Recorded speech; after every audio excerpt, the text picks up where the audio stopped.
Hello, folks. Welcome back to World War II TV and a different kind of show because although I will be answering some questions later on, I'm going to share a little bit about me, how I came to do this, what life was like for Woody before World War II TV, because a few people over the course of the last few months have asked me to. So I thought I would put it all on the line. Well, not all of it, just some of my music and films and what my background was, and then go from there. And it also helps with, I think, Patreon subscriptions and things like that. Is people, they like to get to know their creators. So that's my intro out of the way. So I'm Paul Woodadge. I don't reveal my actual middle name because I don't really like it. I don't actually like the name Paul. Actually, I prefer Woody. I'm Woody to my friends and Woody to everybody who kind of works with me on the channel here. So we'll start with where I'm from, really. And I've managed to get a few slides ready for a PowerPoint today, but that's where I'm from.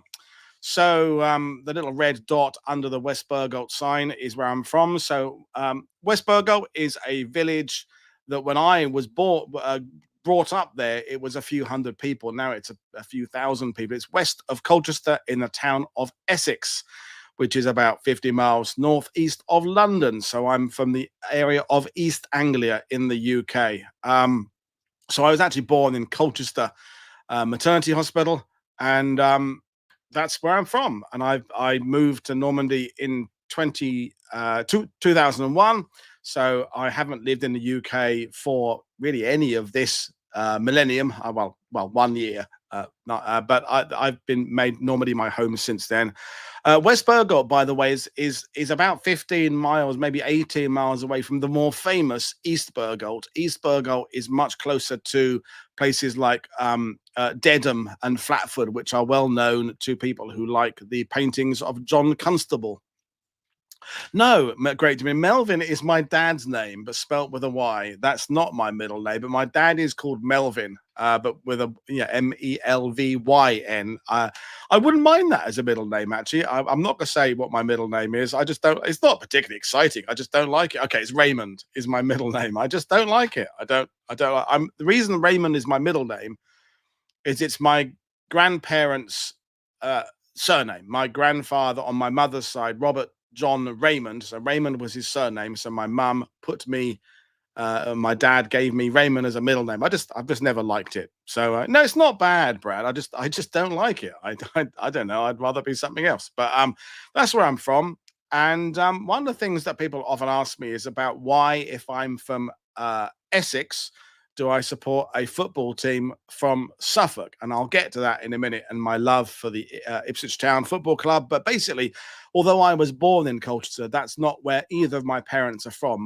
My mum is from Suffolk, so she across the border, grew up near Sudbury. Ipswich was where her and my aunt lived. Lots of my mum's family are in Suffolk. A few a bit further north in Norfolk, and my dad is from West London, or kind of the Middlesex, Surrey area. So that's just happened to be where they were living when I was born, and they are still both there. But I have no particular affinity to Colchester other than the fact it's my birth location. So the football team I support 15 miles north of Colchester is Ipswich, because that's where my family of Suffolk, blah, blah, blah. But I'll do that. I'll talk about football later on. So that's where I'm from. And brace yourselves, folks. Photos of me as a young person before the beard and when I actually had hair are coming up right now. That's me on the left there, looking absolutely angelic. And there's an interesting story behind that photo. Actually, not that interesting, but that was a professional photographer took that photo. I was, whatever I was, 18 months old or something. And the photographer noticed that I had a squint. My eyes weren't quite in alignment. And it was at that point that my mum and dad realized I had a squint and I was operated on. And I wore glasses until I was about 17. And then my eyesight had corrected itself. That's me on the right. And in the photo on the right, I am the one on the left. Ha, ha, ha. The one, in fact, wearing glasses. That's me on Clacton Pier or something, or Brighton Pier or something. There are far worse photos than those. I chose the ones where my haircut isn't too terrible. That's me as a young. I was actually blonde when I was very young, and in my, whether I was on the photo on the right there, 7 or 8 or something, I kind of had blonde hair. Then it got darker, and then it all fell out in my 20s. So that's me as a very young Blimey, you're watching from Romania, Grant, which is interesting. And yes, I was cute. That photo of me on the left, we have that on in a frame in our living room. I don't know. The monkey was happy. Let's not get into the animal cruelty. Whatever I can say is that monkey there is almost certainly dead now. That was about 50 years ago, that photo. So I don't know whether it was held in conditions of cruelty. I don't know. But anyway, that's me as a very young kid. And people, the question I get all the time, and I get it as a World War II TV host, and I got it when I was a World War II guide, and I get it when I meet people in the pub and we talk about World War II, is where did my interest in World War II come from? Well, to be honest, I don't really know. I don't remember. I've had it since I was very young. Proof is this painting, drawing. My mum gave me this when I visited my mum and dad earlier this year. I did that at whatever age I was, and I did that. I don't know, let's say 9 or 10 or so. I don't know. Notice how I've got paratroopers with helicopter blades, an invention that was never come up there, and paratroopers and a tank and a machine gun and a helicopter. I don't know what war that's supposed to be. Is it Korea? I don't know. Helicopter like that. But obviously, and my mum and dad would share this if they were here. I was interested in war stuff from very, very, very young. So I played with toy soldiers and action men, the toys, which in the US were GI Joes, action men for us in the UK, airfix soldiers, airfix tanks, matchbox tanks, dinky toys, all that kind of stuff there. That was my growing up. Commando comics, Eagle, Warlord, Codename Warlord, all that kind of stuff. The classic, absolute 1970s boy British male growing up, running, climbing up trees, one sock up, one sock down, playing football, going back, playing war games in the garden, blah blah blah blah blah. That was a just where my childhood was. So I was reading World War II comics from, I don't know how old I was, let's say 7 or 8, I don't know. There was Battle was one that was quite cool back then, and Commando and Battle Library. Yeah, I think a lot of people of our age drew that same kind of picture. It's the standard thing. It's the barrel on the tank gets me now. It's obviously kind of a boomerang shot because it starts going out at a level, then it goes up at an angle. But whatever age I was. And I do remember that one of the first serious books I got on World War II. And it was on our way to our family holiday in Norfolk, and we stopped at Roy's of Wroxham, which is a kind of a department store in the village of Wroxham in Norfolk, and they had a bookstore, a bookshop, and I bought a book on American fighters of World War II and one on British fighters of World War II, and I've got those books in the other room, and at that point I used to write the date, and that was 1978. I think I bought those books, so I'd have been 9.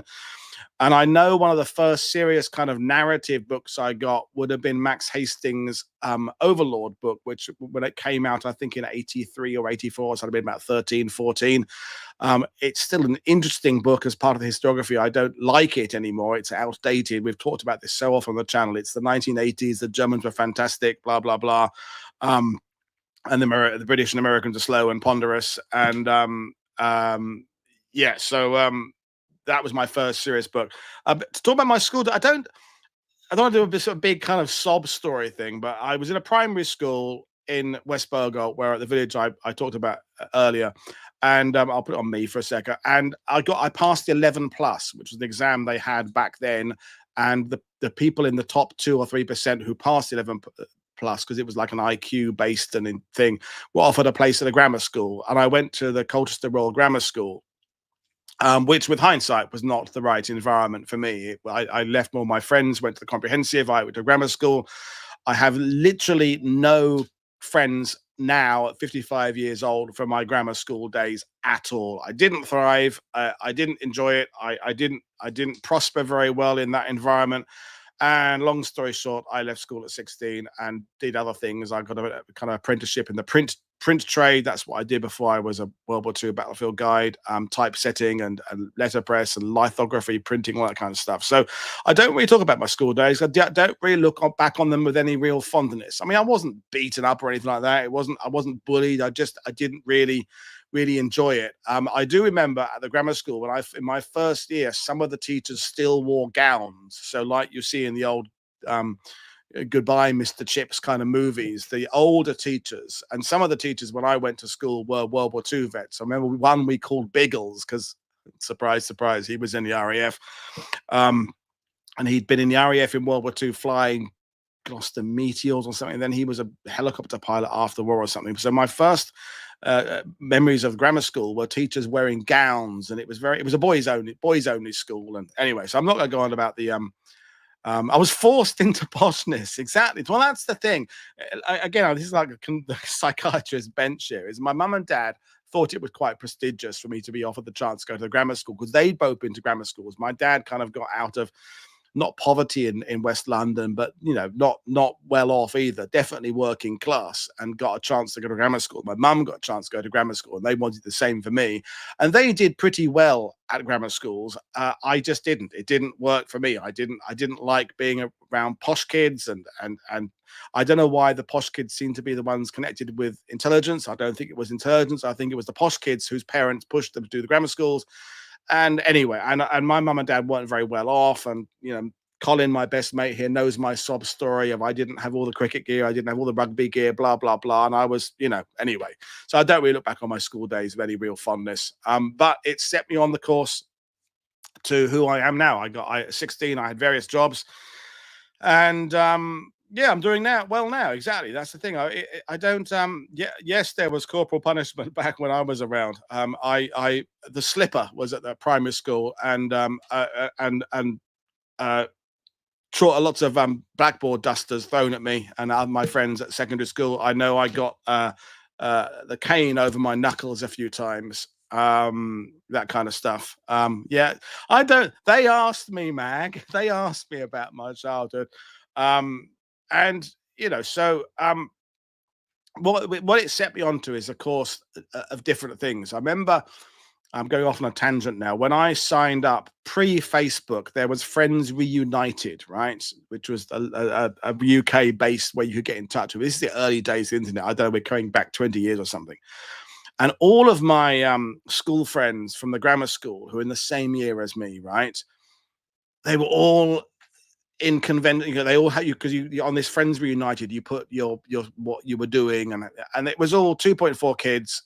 Banking, insurance, banking, estate agent, banking, golf club, tennis club, all that kind of stuff, right? And I felt no connection with any of those people whatsoever. So I have literally no contact with any of my grammar school friends. If anyone's watching this who was at grammar school with me, they'll probably think I was a quiet kid at the back who didn't say much and didn't really fit in very well. In primary school, no. Left-handed kids were forced to write with their right hand. It's like I'm talking about a Victorian childhood, but that was Britain in the 1970s. And I know I shouldn't be laughing, but that's how it was back then. Left-handed kids were pretty much forced to write with their right hand.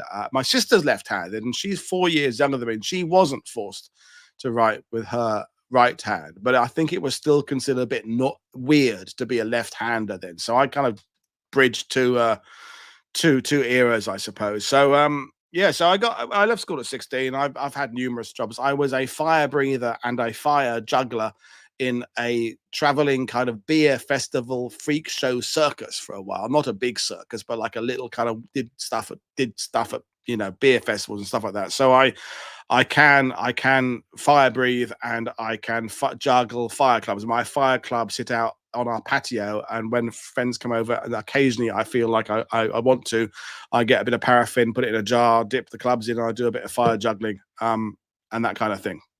And I was, did a bit of work in a print tray. I did a bit of voluntary work in museums, that kind of stuff. I did a few tours here and there with veterans, going to places, and that's kind of set me on the path to being a World War II, whatever you want to call me, buff thingy, historian, blah blah blah blah blah.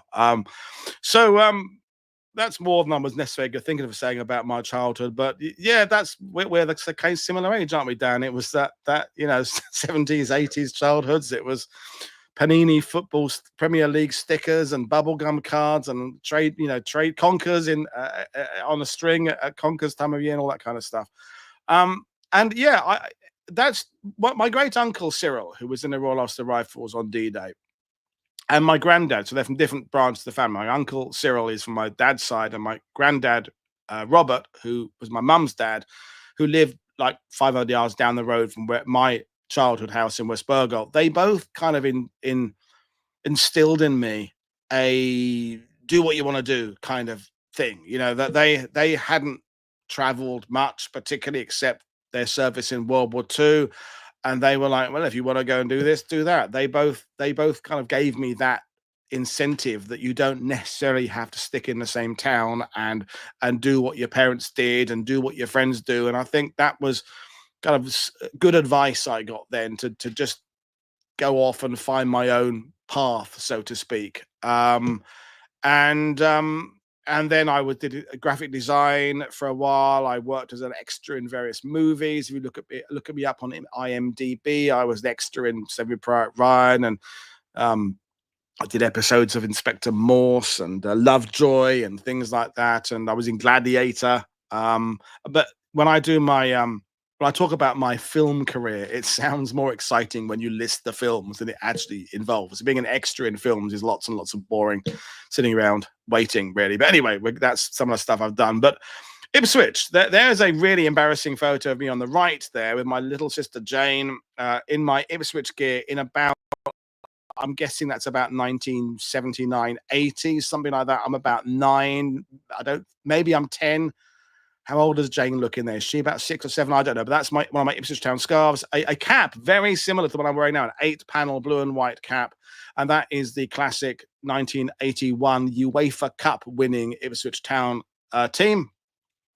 So, John, people like Russell in the audience there who knows that team, you know, Arnold Muren and Eric Gates and Steve McCall and Mick Mills and Terry Butcher and Paul Cooper in goal. And not in that photo, but he died last week, is my first footballing hero, Trevor Wymark, who died of Alzheimer's at 74 years old last week, which makes me feel really, really old that my age group of footballers are dying off now, and so managed, of course, by Sir Bobby Robertson, who is standing on the left there.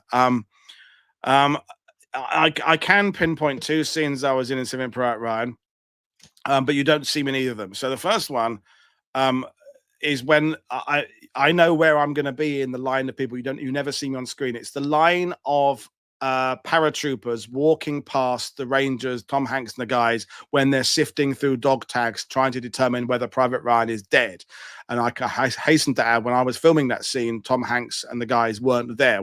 It was a pickup shot. They were doing the cameras were on us, the people walking past. And there's a longer story that I won't bore you with about how that was filmed, that sequence. And then I did some work that never got used with a replica landing craft. And I forget where that was. So in a landing craft, in a studio to do some pickup shots and stuff like that. But you don't see me in Saving Private Ryan. I used to have a video cassette where I managed to kind of put together like the few seconds I'm on screen in my entire career. You can vaguely see me if you know where you're looking in Gladiator. I'm one of the barbarians with a beard on at the beginning. That was filmed at Bourne Wood, which is the same place they filmed the Currahee scenes of Band of Brothers. You just can't see me in any of these. I mean, in Gladiator, I vaguely know where I am, but I can't really see myself. And the Mummy the same. I know I was a British soldier in Cairo, which I think was filmed in Tilbury, or Coldhouse Fort, but you don't see me. I know where I am, but I know I'm kind of somewhere in the background, but way back in the background. And I was in the Imhotep scenes in the Mummy, but studio shots again. Anyway, whatever. I'm not going to go into that because you'll never see me. I don't see me. But going back to Ipswich, so that's one of my first loves. I became a fan at about 7 or 8 years old. So the season before they won the FA Cup in 78 when I was 9. They won the UEFA Cup in 81. So I managed to just catch the brilliant era of Ipswich Town. We're back in the Premier League now, although we're languishing in the bottom of 3, but we're away against Spurs on Sunday. Whether we'll get a result against Spurs, I don't know. We'll see. And yeah, as you say, all of those players, they're legends. I mean, Alan Brazil down bottom right there, Paul Mariner, the late Paul Mariner, great England centre forward. Yeah, we could talk Franz Tyson, fantastic dribbler of the ball. But that proves that I was an Ipswich fan for a long time. But really, the real direct route to what I'm doing now is via the military vehicle reenactment 40s scene. I was in all those scenes. I used to go to lots of 40s and 50s music nights. We were lucky back in the 90s. It was a really active scene. This is kind of post Stray Cats, that kind of thing, where the 40s, 50s scenes were very strong. The big events up in Great Yarmouth. So in 1987, when I was 18, I bought a Morris commercial C8 1944 general service truck. That is it on the left there, with me with slightly spiky hair and sunglasses and a much slimmer waistline. And I ran that truck around. I took it to the Netherlands twice. I took it to Normandy twice. All over the UK, Weston-super-Mare, Portsmouth, up to Yorkshire, yeah, all sorts of places. I was a swing dancer, but I was never very good. There were people who were much. I could just about do it, but my rhythm was all off. No, I did not meet Russell Crowe or Oliver. All the stuff I did on Gladiator, I did about a week on Gladiator. There was no principal actors were there. It was all second unit stuff. So no. Although Russell Crowe might have been there, but I didn't meet him. Oliver Reed only did his scenes in Malta. I did ones in the UK. So that's that. It is very cool, JD. Everything I've done in my life is very cool. How's the creek? Okay, have you got back to your house yet, JD? Your poor JD and his exciting life in the USA. So that's my Morris commercial truck that was built in 1944. I bought it for 650 quid or something like that. And then there's me in my reenactment days. That would be 2 or 3 years later with my mate Paul McAllister. That was filmed taken at Coalhouse Fort. That's my original Denison smock I'm wearing there with my Bren gun. That is my mate Mark Sparky Lambert's Bedford QLR on the left there, and that is my Morris in different markings, bomb disposal or engineers markings at that point. That is at the Henham Steam Rally, which is in Suffolk, which was a rally where there were military vehicles and steam engines and classic cars. That would have been about 92, 93, something like that. I don't know. Yeah, they're a lot more expensive now, military vehicles. Oh, you're still a flood refugee. Oh well, hotel food, I guess, JD, or are you staying with family? But we'll digress there. Could you convert the Morris to run on coal? No, but it was expensive to run. We're talking about 10 miles to gallon. It was a tank each side. So it cost me a fortune in fuel. And I blew up 2 engines. I blew up one engine in Bussum in the Netherlands, and I had to kind of limp back and then be towed behind on a chain behind my mate, behind that very Bedford, in fact. And I blew up another engine in Normandy, but I blew a cylinder or head gasket, and something went, and it was all smoke coming out of it. But I managed to kind of get back. You didn't need an MOT. They were MOT exempt. And they had very, very cheap tax because they were built before 1947. So MOT, they were MOT exempt. So that was good. A Bedford QL. That was a Bedford QLR, that one on the left there, which is the radio version. A Bedford QLT is the troop carrying version. A standard QL is a cargo one. That was a QLR.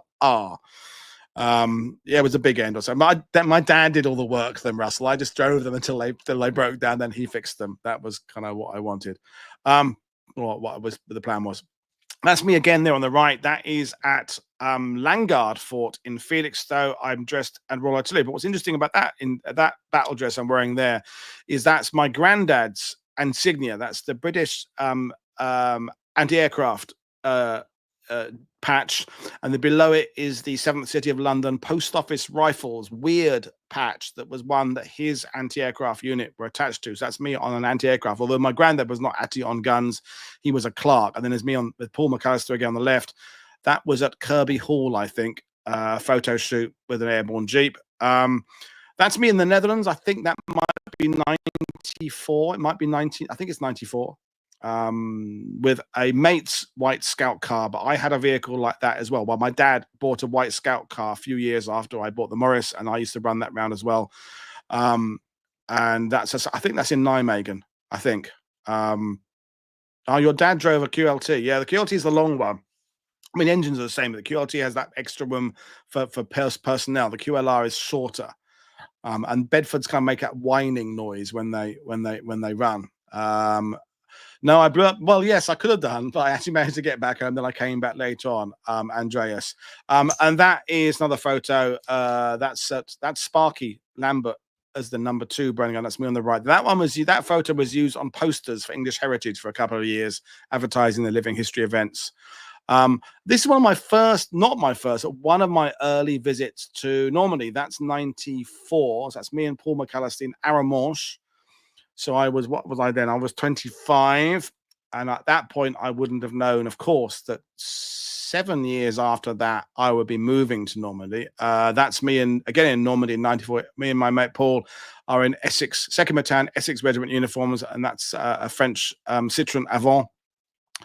And a mate of ours on the right in the US Army Air Corps, I guess that is John Smith, his name was, or is, I guess, I don't know. That's me in someone else's. That's another Maurice Yates, but that's not my Maurice Yates. That is in Normandy. I think again that's 94. Might be 99. I think it's 94. That's going through the main street in Bayeux. That was taken out the window by the press. And I'm in that photo in the back there, fairly close to the guy wearing the US Army camouflage thing, which isn't really a thing in Normandy. And there's me on the right there at, I think that's Coalhouse Fort.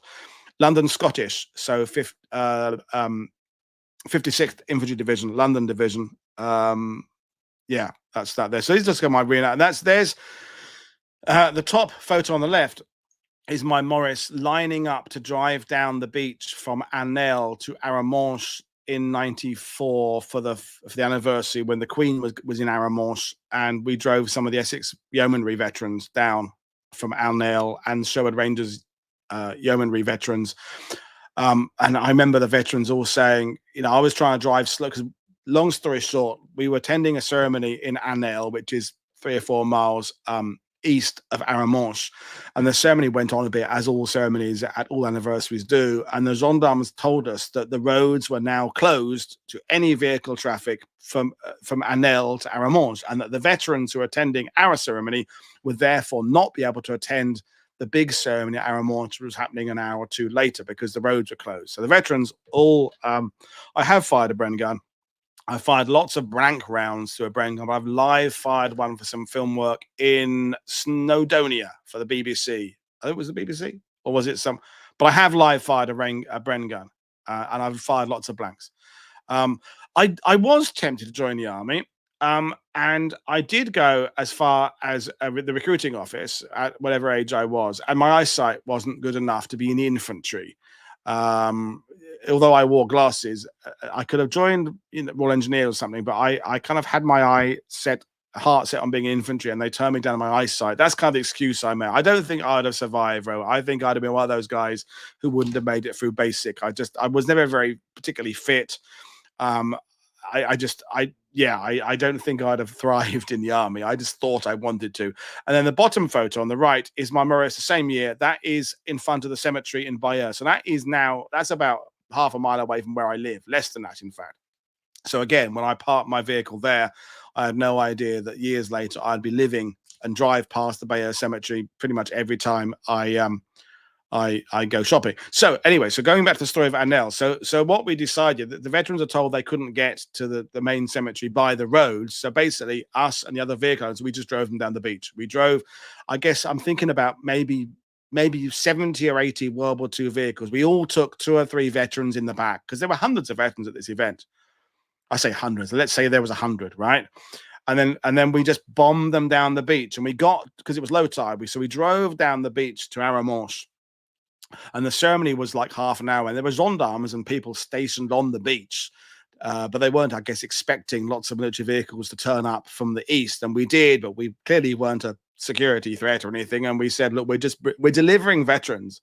And the gendarmes and authorities said, fine. So all of our veterans piled out of the vehicles. I remember I had 3 Essex Yeomanry veterans in the back of my truck. And then they all went and attended the ceremony. And then we all sat on the beach in our vehicles, and we watched the ceremony from the beach. Although I say we watched the ceremony, we had to move at a certain point because the tide was coming in. And if ever you've been to Normandy at anniversary time, there's always some poor son of a bitch who gets his Jeep stuck in the tide or their Dodge, and I've seen ducks sink. I've seen Scamels and Wardler Francis going out and pulling out vehicles that get stuck in the sand. So after a certain point, we all basically buggered back up the beach to our nail and back off onto the road. But it did mean that I was part of getting the veterans to this particular ceremony, which was pretty cool. These are some other photos from my my reenactment living history era. Okay. So top left, that's me with my truck in Bussum in the Netherlands. Sitting on the top is my mate Alex Scott, who I saw at We Have Ways. He does the arena commentary. So Alex is someone I've known from the 40s, 50s scene going back 30 years or so. Me and Paul at top right, that's on a train. That's the Sheringham Restored Railway up in Norfolk. Bottom left, that's when I was part of the Royal Norfolk's Living History Group. We were doing a private event at Rougham, I think. That where that photo was taken is part of the Rougham airfield, which is whichever bomb group flew out of there. Then bottom right, that's us buggering about in the tunnels at Dover Castle. If you remember, under Dover Castle, where Ramsey coordinated the Dunkirk evacuation, blah, blah, blah, they would allow living historians to go there and just basically be in character. So we'd be sentries on doorways, the Royal Naval guys would sit in the offices, and we would just, as the public went round, we would do stuff. And that's me and my mate clearly pretending to operate on some poor wounded guy. It's a mannequin, folks, no real person there. And you can't really tell, but I'm in hysterics behind my mask. That's me on the left there, because we're just having a laugh, because that's what I remember so much of how much fun we had in reenactment. Although, of course, there was a serious side of commemorating history and speaking with veterans, all that kind of stuff.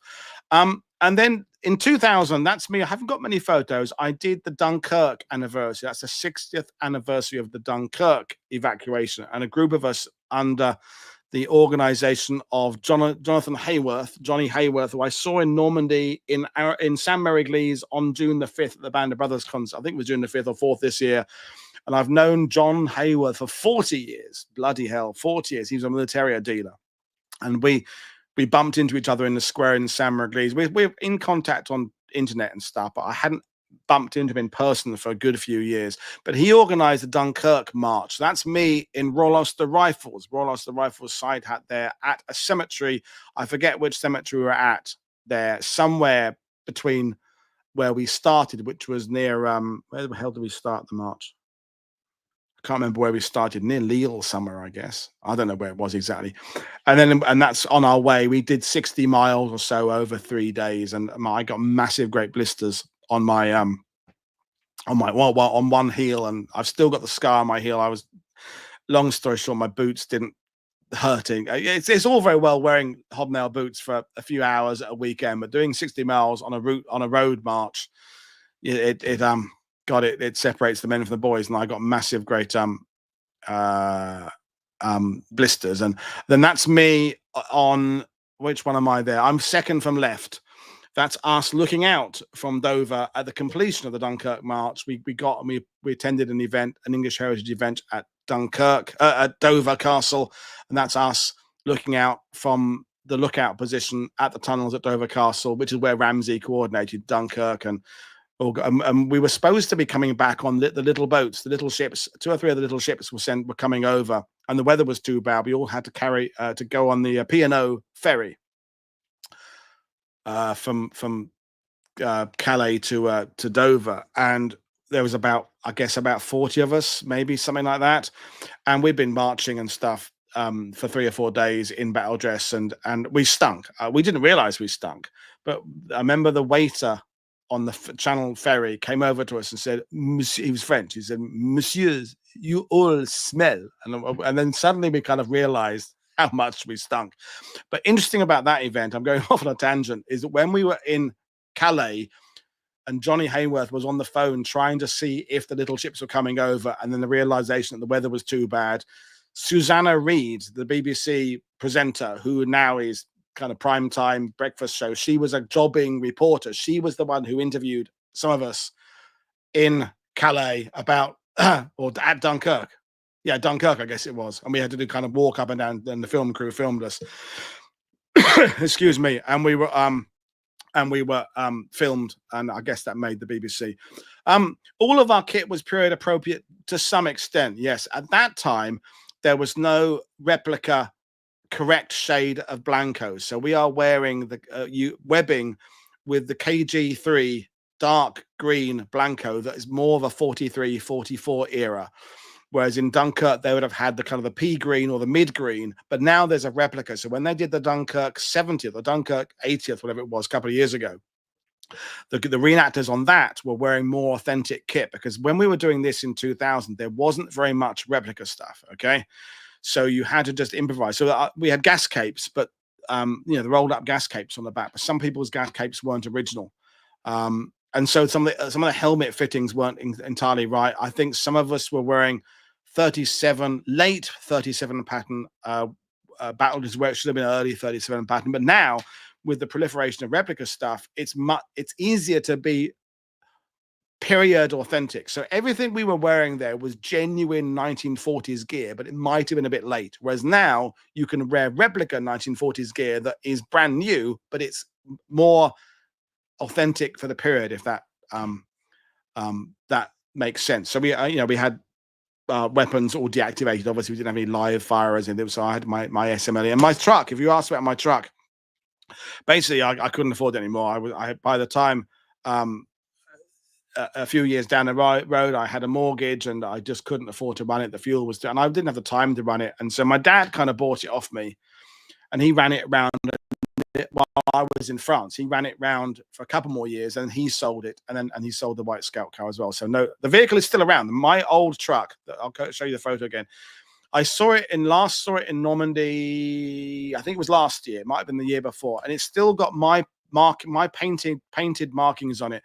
But the current owner has put a more modern Ford Transit engine in it, so no longer blows up engines. So it looks authentic from the outside, but has a more modern, reliable engine. So there we are. That's what happened to my truck. So it's still around, but I don't own it, and neither does my dad. That's another reenactment photo. That's Duxford, I think, that one there. Interesting for some of you go to We Have Ways. Top left is Richard Dickie Townsley. Dickie Townsley does lots of stuff with Zeitgeist tours, and he was one of the commandos at We Have Ways last year. He's at Chalk Valley often as a reenactor. He's a very well-known World War II reenactor. He's been done stuff on TikTok about uniforms. So I've known Dickie Townsley since he was about 14 or something, and he's whatever he is now, 40 something. Duxford is in Cambridgeshire, Abraham, but not far from Essex, next county over. So that's Duxford. And then this is my last ever reenactment event. So 2004 in Arnhem for the anniversary. That's me in 1st Airborne Reconnaissance Squadron gear, in a Jeep. We had 9 Jeeps, all with Vickers K guns, all with original gear. Well, we had replica Denison smocks by then, but I was a bit heavier than I am now. I was a bit fatter than I am now, and I was 35 years old. And I thought, you know what? I've just done enough. Let's end on a high. I've had a good run, so to speak. And I just felt I was beginning to feel uncomfortable passing myself off as a World War II soldier. I was a bit too fat. I was a bit too old. I hadn't been in the service for real, and I really think that living history, when it's done well, is a very important asset. I like living history. I don't like shit reenactment, but I just felt, you know what, Woody, end it on a time. I don't have any of the gear at all. No, I sold it in one fell swoop. A French reenactor called Sebastian bought everything off me the next year, basically. I think maybe even the same year, maybe within weeks of coming back from Arnhem, he came and he bought the whole lot, all the weapons, deactivated weapons, all the battle dresses, all the gear, all the webbing. I kept a few souvenirs. I've still got my red beret. I've still got my map case. I've got a belt. So when I say I sold everything, I kept like 7 things. I had a loft full of stuff. I had numerous web gears. I had snowsuits, desert gear, blah, blah, blah, blah, blah. No, I don't regret any of it at all. What I do regret, no, I don't regret. What I do feel sorry for, even that may be not the right word. I feel sorry for my friends who are, some of them are older than me, who are still in World War II reenactment, who cannot really admit that they're too older. They don't want to give up their hobby. They love their hobby, and what they're doing is important. But at a certain point, you kind of, you no longer look like a 19-year-old paratrooper. And some of them move into Home Guard. My friend Colin Wright, who's up in Geordie land, and Colin's my age, maybe older. Colin has moved into doing civilians. So one of this setups he does now at events is he portrays a First World War veteran in World War II. So he'll be wearing a suit and then be portraying someone who is a World War I veteran raising war bonds for World War II. So he does something age appropriate, or people do Home Guard. But I did get a good deal selling it at the time, although it would all be worth 10 times more now. I mean, I bought my first Denison smock, original 1945, cost me £35. I know exactly who I bought it from. I bought it in Camden Passage Market in London from Chris Farlow. Chris Farlow was a military dealer, but he was also a singer. He was a rhythm and blues singer. He had a #1 in 1966 with a Jagger and Richards song called Out of Time. Look up Out of Time, Chris Farlow. I bought my first Denison smock from him for 35 quid.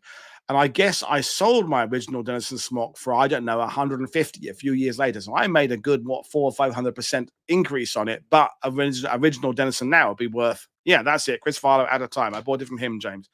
So all of the stuff I sold, I made a profit on. But if I'd kept it, it would be worth even more now. I mean, I was buying, when I used to go to military dealers in Valence Road in London, run by a guy. What the hell was his name? Wasn't Sherman?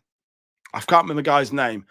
At a tiny little shop, lovely Jewish fella, and he would cut bales of original 1940 dated battle dress. And he'd climb up his step ladder to go like 12 feet up, because his shop was one of those really small but went up a long way. And I remember buying battle dress blouses from him for $5 each, or you could get like 4 or 5 for 20 quid. And now an original battle dress blouse is, I don't know, 70, 80, 90 quid. I don't even know what prices these things are now.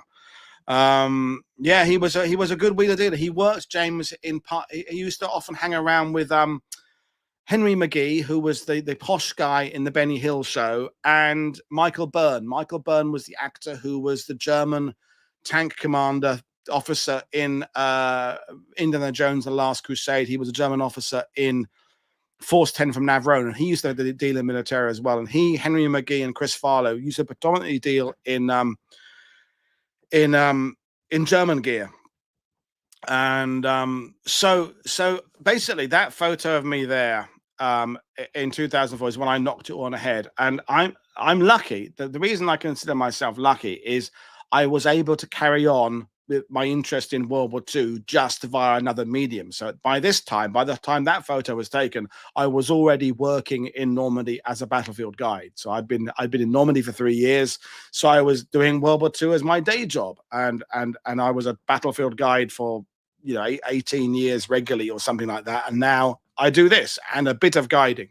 Oh, and by the way, I'll put it to somebody. I'm only running, or Mag and I are only running 1 week-long World War II TV Normandy tour next year. It'll be in October, first week of October. So we've got a couple of people signed up for it already. If you're interested in joining Mag and I on this or next year's tour, get in touch with me via ddayhistorian.com, my website, or via YouTube or whatever, social media, and I'll put you straight on what we're doing and prices and stuff like that. That's it. That's the Henry McGee, the very Henry McGee, Russell. Tell me about the honey, mummy. And I love the fact that half people watching this will have no idea what we just did there, but that was an advert on TV for Sugar Puffs.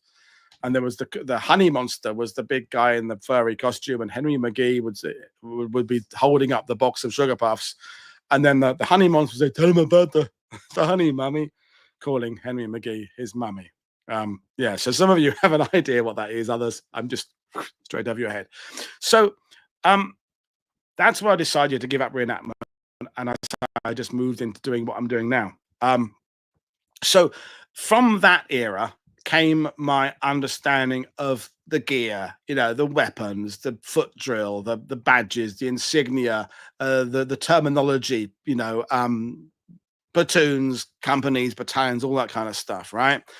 But what I realized in reenactment is, although a handful of living historians, reenactors, knew the wartime history of the units brilliantly, a lot of people, their knowledge was the gear. They knew about all the various marks of Sten gun, and they could tell you all about the different variations of khaki drill shorts, but they didn't necessarily know what 7th Battalion were doing or 6th Battalion were doing.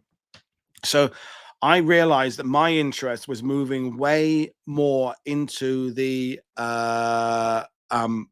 history rather than the gear. But the gear, the knowledge of the gear, is still stuff I rely on.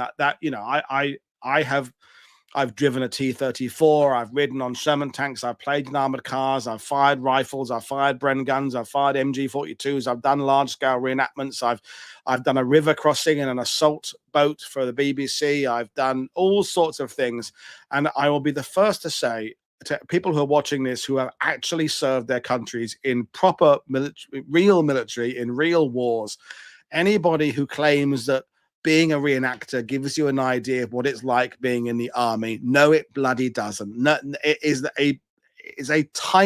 gives you a tiny bit of understanding about what it is to wear World War II gear. It gives you a little bit of an idea about how to work rifles, all that kind of stuff, blah, blah, blah, right? But if you really want to be a soldier, join the actual army. Being a reenactor is not remotely like being in the army. It's a hobby. It's fun. You get to, take the uniform off at the end of the day, all that kind of stuff. There are people who do it very, very seriously, and that's fantastic. But I don't like people pretending that being reenactment is, well, I haven't been in the army, but I have been a reenactor for 20 years. That's like saying, I'm not an actual doctor, but I have played the board game Operation. There's a big difference between the buzzer just trying to get the funny bone out and actually being a doctor. So anybody who's been a reenactor who says, "Oh, it's a bit like being in the army," no, it fucking isn't. Okay, right? So we are. So I'm not going to. I'm going to get into the BBC and the ITV fighting. They weren't. It was for the Battlefield series with Richard Holmes. I'm in the Arnhem episode, and I'm in the Monte Cassino episode, which was filmed in 1999 or 2000. So that understanding of the gear is what gave me this grounding, this apprenticeship, if you like, in World War II. But again, I will absolutely say that, I had this discussion with Johnny Hayworth about 30 years ago when it came up on a forum, the World War II forum or so, and people are saying, "Oh, being a living historian is really cool because it helps educate the public." And yes, that is a valid explanation. Yes, reenactment at its best can be informative and helpful and can add value to museum displays, but the main reason people go to do reenactment is because they enjoy it, right? They wouldn't do it if they didn't enjoy it. So and if you're claiming the reason you do living history is simply to educate the public, no, that's what you're kidding yourself. It's too expensive. It's too time consuming. It's a lot of effort. No reenactor does it unless they would want to. Okay. So thank you, Dennis. Dennis on the April tour. And Andreas said to do the World War II TV. He just did the October one. So there we are. So that's my reenactment background. And that's my apprenticeship in World War II, so to speak. But I also have been reading prolifically about it since, as I said earlier, I was about, whatever it was, 8, 9, 10 years old. I've now got well over 2,000 books. I've got hundreds of gigabytes of archives. I'm a massive Great War movie fan. I've got a hard drive with over 1,000 war movies. I've got movies from Finland, Poland, Czechoslovakia, Russia, Japan, China. I've got war films going back 40s, 50s. I collect them, and one day maybe I'll think about writing a book on war films, but I don't think I will because the internet does it, frankly. So that's my World War II background. And it does mean that when I'm hosting a World War II TV show, I've got this kind of broad database of stuff in my head. I'm not a specific expert. That's the policy on World War II TV, is if I'm covering the 36th division in Italy, is bring someone on from the 36th Division Museum to talk about that with detail. But I can engage in broad terms. I kind of, as I said, I've ridden in Sherman tanks. I know enough about the broad sweep of World War II to be able to engage and have conversations with people. And that's, I think, what I've become, I suppose, good at, as a sense. No, I don't. I was a member of two agencies. I was a member of the casting collective, another one run by a guy whose name I can't remember, where I used to got a lot of, it was like a lot of, I think it was, we kind of called it the ugly bloke agency, and it was kind of blokes, because by then I had a shaved head, and I do lots of kind of little jobs of like third prisoner from the left in an episode. Perhaps they're shooting a Lovejoy or something, and they're visiting a main character in a police cell, and they want some other prisoners in a cell behind. I'll be one of those kind of guys. So I had a special ability certification. So I forget where I got that from now. Some organization organized something where I could prove that I could do World War II foot drill. I had a range competency, so I'd proved that I had fired weapons on a range, and it basically meant I got some credibility to go forward to be in military roles. They knew that if they threw me a Lee Enfield, I wasn't going to kill someone with it. I was competent enough with obviously armorers don't let anybody have weapons on set, but it gives, if you're just a regular extra, you might not have any understanding of, let's say that the director, you've got 10 people in World War II uniforms, and the director decides he wants them all to come to attention because the officers are going to do a briefing. Well, you have to know how to come to attention. You have to know how to present arms. If you're, for example, I did a couple of jobs where I was a military policeman or a sentry on a door. So I did that on a show called, it was a BBC show, Horizon special about radar, called, what the hell was it called? Paul Reese was the actor in it. And then one of the other actors was the guy who played Brigadier Lathbury in A Bridge Too Far. Wings of Angels, it was called. So there was one particular scene where Paul Reese and another character, I forget the actor's name, but he was the guy who was the live stand-in for the shots they did for the Star Wars film where they recreated Peter Cushing. Guy Henry was in it. He was Moff Tarkin in the one when they recreated Peter Cushing, and Guy Henry and Paul Reese were doing a scene in this show where they're having to walk along a corridor, and I'm a sentry. They just walk past me, but because they're officers, I present arms, or I came to attention or something, whatever it was that the situation was, because that you'd have to do that. That would be the role of a sentry. So I knew how to do that stuff. So the director would say, at this point, Paul, we want you to salute, or we want you to come to attention.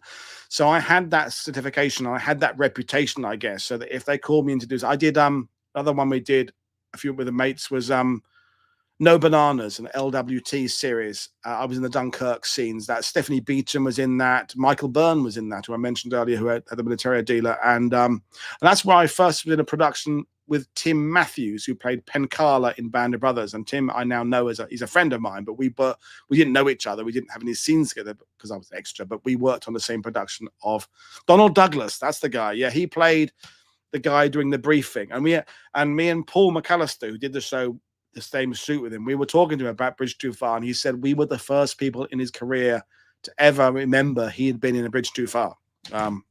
But we were the kind of people who know he was in Bridge Too Far. So that's the work as an extra. I could do that standing up, attention, foot drill. I wasn't going to stab myself with a bayonet. I could do all that kind of stuff. And to be honest, I would still love to do some work as an extra now. And I have seen a couple of adverts in France where they wanted background artists, and the things that have come up have been inconvenient timings for me or something, and I haven't done it. But anyway, going off a bit of a random tangent about how I got into this, but that's the broad basis of the World War II stuff that's in my head. And of course, in addition to being a reenactor, I went to loads of air shows at Duxford and Biggin Hill and places like that as a young kid with my dad. Quick one: top 5 World War II films. Talvisota, the Finnish war film about the invasion of Finland by Russia in 1940, is definitely up there. For all its faults, I love Where Eagles Dare as a popcorn fun movie. I do like A Bridge Too Far. Sea of Sand about the Long Range Desert Group is a favorite of mine. The Great Escape, I love, even again for all its faults. I love that. The one in the desert, my brain is failing me. With the ambulance, John Mills, Sylvia Sims. Ice Cold in Alex, I love. I love some of the. I've watched like some of the foreigner films I've really enjoyed. I watched a Chinese film about a spy called something or other, the Messenger, recently, which I really enjoyed. Cross of Iron, I like. Yeah. There's lots of movies I love. Catch 22 is my favorite novel of all time, although I do like To Kill a Mockingbird as well. And we might get into yes, I'm going to Sargon on my Poland trip. I'll be in Sargon a week today, I think. I'll be in Sargon. Battleground, I love Battleground. Kokoda, yeah, Cruel Sea, yeah, Cruel Sea, yeah, absolutely. Kokoda, my favorite bit in the Kokoda film is when he recreates the speech about mateship, the bit where the colonel or the brigadier does the speech about the guys on the track there, or the trail, the track. Hail is for Heroes, I love Hail is for Heroes. Fantastic film, Dennis. Steve McQueen overacts a little bit in it, but Bobby Darin is fantastic. Fess Parker is fantastic, and James Coburn is good. And of course, that's one early role for Bob Newhart. Hell is for Heroes is a fantastic film. Story of G.I. Joe is a fantastic film as well. Kelly's Heroes, of course. I've got a signed poster on the wall behind me of Clint Eastwood signed for me of Kelly's Heroes. I wrote to him. I got his address from Ingrid Pitt, who played Heidi in Where Eagles Dare, who I met and spent an evening at the pub with Ingrid Pitt. I'm not now. You see, I applaud what There's the Glory was trying to achieve. For some reason, just annoys me a bit. I don't know why it is. A Walk in the Sun, In Which We Serve, fantastic movies. I struggle with There's the Glory, the amateurish nature of it, because they're not actors. It just, like the original version of All Quiet on the Western Front, the 1930s version. It's so theatrical. The acting is so. Anyway, right. But I will talk a little bit now about other stuff, okay? Because I want to be on here for. So let's do my TV shows first. I have got a few graphics, okay? She did survive a death camp. She was 7, yeah, I did a film convention where I was working for a friend selling film memorabilia, and Ingrid Pitt was signing autographs next table. And then that night, Paths of Glory, fantastic film. That evening, she invited us to the pub, and I spent an evening in the pub. I forget. Where the hell was that pub? I feel it was in Hammersmith somewhere. Anyway, so let's do TV shows. So my favorite TV show of all time is The Prisoner, which is an odd one, really, because some of the episodes really annoy me, but I just love it. I've got 3 books and I'm making the Prisoner. I've never been to the village. I've never been to Portmeirion and seen it for real. I will get this in Wales, but I just love The Prisoner. Don't get me started how awful the remake was. Just awful. I watched The Prisoner. I got the restored Blu-rays from whichever company it was that was doing it. And oh my god, I watch it like every year, and a couple of the episodes annoy me, and but I just love it because it was so of its time, and yet trying to be something so different. And Patrick McGoohan was such an underrated actor. He would refuse to do love scenes. He would only ever do a love scene if, and it's maybe even more weird, his own daughter or wife would play the love interest. So they'd film it from behind, so you'd see the back of the head.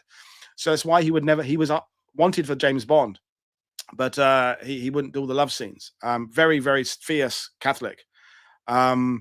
So I just love The Prisoner. I love the music. I love everything about it. It's clearly flawed. It's not perfect, and they were running out of ideas, and it never, they had to kind of hastily bring it to an end. And the last episode's a bit weird. But some of them are just are just fantastic. But you check it out; it's just a brilliant series. That's my favorite TV series of all time. Okay. Oh, Escape from Sobibor with Joanna Pacula and Rutger Hauer. Fantastic film. Yeah, yeah. Um, these are some of the comedies I like. I wish I'd got time to make graphics for everything, but I just haven't. So I'm a man of my era. So Father Ted, Red Dwarf, Monty Python, Blackadder. I love Family Guy. I'm watching series 21 right now, which has got onto Netflix.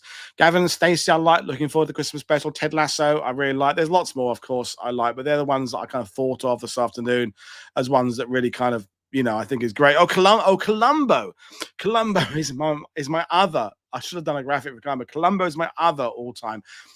The Prisoner is my favorite British TV series of all time, and Columbo is my favorite US series of all time, except I don't tend to watch the more modern ones. I just watch the classic 70s one again and again. The one with John Cassavetes, the ones with Patrick McGowan, as you said there in the sidebar, Robert Culp, Jack Cassidy. Even though I know every word of them, I just love them. Okay, so Columbo and Prisoner are my favorite movies of all time. That's it. I've got no more graphics left now. MASH. My memories of MASH a lot. It's about sitting there with my dad and watching MASH in what we call the dining room in my house in West Burgo. And my mum would be in the other room watching whether she would be watching, and me and my dad would watch. It was on 9 o'clock on a BBC Two I feel it was a Tuesday, might have been a Wednesday. And me and my dad would watch that, and my mum would be in her other room watching what she was watching. And it was kind of, I feel it was a very bonding thing between me and my dad, because one thing that I didn't, it was where I had, because I was the first one to get a video recorder in the household. So I had the video recorder in the dining room attached to, I think it might have been my television or a television I was renting. Anyway, interestingly, although my dad was born on VJ Day, my dad didn't really have an interest in World War II when he was growing up. World War II was everything they were trying to get beyond. So my dad played cowboys and Indians in the back garden and grew up with, he loved science fiction. He loved what's the Victor comics and Dan Dare. My dad liked that kind of stuff. My dad wasn't into football either, so my love of Ipswich does not come from my dad or my mum. That they're not interested in sports at all. In fact, I'm not interested in sports. I'm just interested in Ipswich. Okay, so my love of World War II was separate from my parents, really. Although my dad then followed me into the hobby and did a bit of wearing of uniforms himself, and he restored the vehicles and did all the repairs to them when I would blow up the engines. And my dad watches, he watches the odd war film, but he's not a World War II buff like I am. And he's not a football fan like I am. So in many ways, I'm very different to my mum and dad, and also similar to me. Yeah, Boxted. I spent lots of time at Boxted because from West Burgo, I could, on a cycle, I could get to Wormingford, Boxted. What's the other airfield close by? The other one, Boxted. Anyway, can't remember now. And my pub, if you're from Boxted, Pete, or you were there, the pub I used to go to for years was the Wigan Fidget on Colchester Road in Boxted. It's now a house now. I started going to there when I was about 22, 23. Would go there for about 10 years or so. I can't remember what the other airfield was. No, Lavenham's too far away.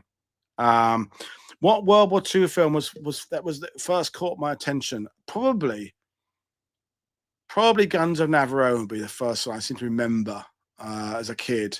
I for some reason that's what I really remember. But before I saw the films, don't forget, when I was a kid, no videos, no streaming, no video, no anything.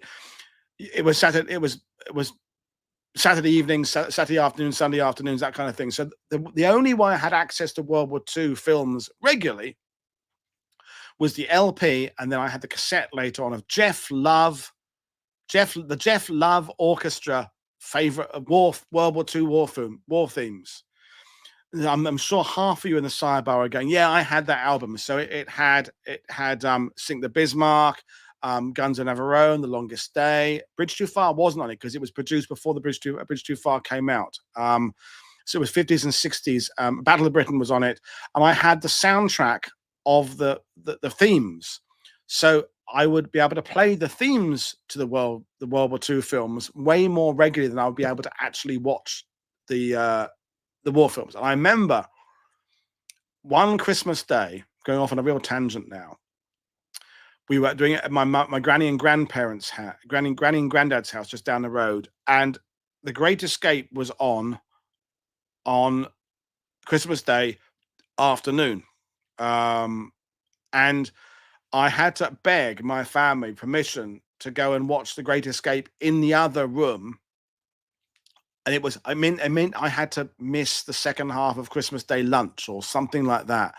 And they let me. And obviously I would run back and forth very often. But, you know, for you youngsters watching this, like Marty is in the sidebar, they don't, people like in their 20s and 30s and younger don't remember the difficulty of having to wait for a film to come on the television. And the worst thing is because my mum and dad would come home with the Radio Times. My mum would buy the Radio Times on a Wednesday for the following week, so it would start on the did it start on the Sunday or the Monday, Radio Times? Anyway, or do you, Marty? Okay, but and then you'd find out that a war film you really liked was on a day when you weren't available, when you couldn't watch it. You know, you were doing it, you were at school or you were somewhere or other. You know, it was like, oh my god, and you knew that you wouldn't be on again. And a funny story, it's not a very, don't brace yourselves for a not particularly funny story, but a slightly funny story. I came early when I was born. I was 3 or 4 days early. I was yellow for the first few days with jaundice, and I was born on the Sunday, March the 2nd, 1969, which is also the day Concorde took its first flight. So I'm the same age as Concorde, although that's gone and I'm still here. And my mum had been watching the long-running TV series, The Forsyte Saga, which starred Kenneth More from Reach for the Sky. And I think it was 26 episodes. And I was born on the Sunday when the 26th episode was airing, and my mum missed it because she was in hospital having me, right? And my mum didn't get to see it, the last episode, for like 5 or 6 years when it was repeated. And my mum every now and then reminds me that it was my early arrival caused her to miss the last episode of a TV series she'd been watching for 26 weeks. That's half a year. I spoilt the final episode of the Forsyte Saga. So my mum has never let me forget that. That was my going back onto the subjects I'm meant to be discussing. That's my comedies. Then I mentioned Columbo as being great. So, and for war films. So what? I don't just watch war films. So Mag sometimes assumes that I'm only going to watch, if I get to choose a film to watch, I'm only going to choose a war film. But no, I love all sorts of films. So I've got a list of a few. Oh yeah, when you recorded your favorite show and taped over it, yeah, that, or knowing you've got your videos there, and then something appears that you want to record, but now you haven't got any blank tapes. So you have to then think, oh my God, which thing am I going to record over to record the new thing? And that was nerve-wracking. And my favorite Star Wars movie is Rogue One. Although I have to say, I don't dislike the prequel series. I think number 3, you know, Revenge of the Sith is a really good movie. Return of the Jedi, I don't particularly like. It's like Bond. If you ask me my favorite Bond, I don't have a favorite Bond. I have favorite films, and my favorite Bond films, I have one from each Bond in a sense. So my favorite Bond film of all time, but it's not my favorite James Bond actor, is On Her Majesty's Secret Service. I think that is the best film, but George Lazenby is not a particularly good Bond. I also like The Spy Who Loved Me, which is a Roger Moore film, but I don't like Octopussy or View to a Kill. I like Thunderball and From Russia with Love and Dr. No, but I'm not a great fan of Diamonds Are Forever. You Only Live Twice, I quite like because it's a bit kitsch, but I kind of like it. I like some of the Daniel Craig ones. I love Skyfall. Not a great fan of Spectre. I thought the last one was pretty pants. So I can't. If someone says you could only have the Sean Connery films or the Roger Moore films or the Timothy Dalton or the Daniel Craig films or whatever, I wouldn't be able to, I wouldn't want to be put in that spot because my favorite Bonds, I have some from each Bond. I thought for your eyes only, I think is a good Bond film. Um, so anyway, that's it. Now Paddington. Now you see, this is that. Now, I haven't seen number 3 yet. So I don't like George to go back. I don't think George Lazenby is a good Bond, but I think On Her Majesty's Secret Service is my favorite. No, I think it is my favorite Bond film. So so Paddington, Mag laughs because I cry my eyes out at Paddington, particularly Paddington 2. I haven't seen Paddington 3 yet. I'm not sure I want to, because I'm not sure they've changed the mum, haven't they? And I'm not sure I will see it. But Paddington 2, when he's in prison, I bawl my eyes out at that. I will bawl my eyes out at really cheesy TV ads. You know, I cry at a drop of a hat. I'll cry at emotional endings to sitcom episodes. I'm very, very open to crying. I don't like men who think that crying is a sign of weakness. I enjoy a good cry every now and then at a schmaltzy film. So I've written some of my favorite films up there. So these are in no particular order, and there's lots of ones I will think of later. Why didn't I say that? So Shawshank Redemption, Magnificent Seven. I love The Wild Geese, even though it's a terrible film. It's a brilliant film. I was a guest on Fighting on Film talking about The Wild Geese. There's so many things wrong with it in terms of military accuracy, but I love it. Richard Harris, Richard Burton, Sean Connery, Hardy Kruger. I mean, you can't get better than that. I love the Sergio Leone trilogy. My favorite, in fact, is not The Good, the Bad, and the Ugly. It's a little bit too long. I love For a Few Dollars More. I think the middle one is the best of that. But my favorite spaghetti western is Once Upon a Time in the West with Charles Bronson and Woody Strode and Henry Fonda as the baddie. Other films I've written down: Gangs of New York, Kingdom of Heaven, the director's cut, not the theatrical version. Warriors come out to play is one of my favorite films. Locke, the film with Tom Hardy. Tom Hardy is one of my favorite actors. What else have I written down here? Heat, Flight to the Phoenix, anything with James Stewart, anything with Lee Marvin, anything with Sean Connery, Michael Caine, Legend, the film about the Cray twins with Tom Hardy. I love that. So there's so many films I love. I will watch anything. I'll watch those. I watched Bawani Junction last week with Stuart Granger and Ava Gardner. So I love those big sweeping 50s, 60s melodramas. Khartoum, 55 Days in Peking. I love westerns, but not all of them. So all sorts of films I watch. I love a good thriller. I love the 1970s kind of parallax view thriller, kind of conspiracy theory ones. I love that kind of stuff. But I love Rear Window, anything Hitchcock. Operation Daybreak is a great film. I'm not a great Humphrey Bogart fan. I know Casablanca is a classic film, and there are quite a few Humphrey Bogart films I love, but I feel that a Humphrey Bogart film is good despite Humphrey Bogart. To me, what makes a good Humphrey Bogart film is a supporting cast, right? I now Excalibur, that's a weird one. I bought the restored Blu-ray 2 or 3 years ago because I remember it on TV as being really amazing, and actually I felt it was a bit disappointing.